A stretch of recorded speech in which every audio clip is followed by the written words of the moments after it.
अभी आपको ये बताएं कि अमेरिका ने अक़वाम मुत्तहिदा समेत दीगर आलमी इदारों के 67 फोरम से दस्तबरदार होने का फैसला कर लिया।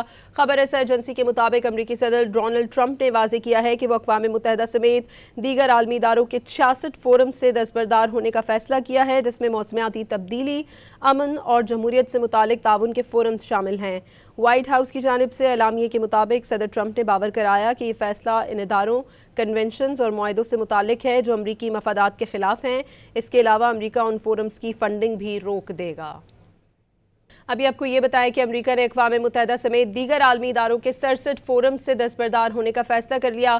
खबर रसा एजेंसी के मुताबिक अमेरिकी सदर डोनाल्ड ट्रंप ने वाज़ेह किया है कि वो अक़वाम मुत्तहिदा समेत दीगर आलमी इदारों के 66 फोरम से दस्तबरदार होने का फैसला किया है, जिसमें मौसमियाती तब्दीली, अमन और जमहूरियत से मुतालिक ताउन के फोरम शामिल हैं।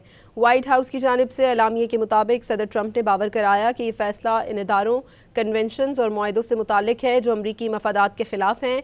इसके अलावा अमरीका उन फोरम्स की फंडिंग भी रोक देगा।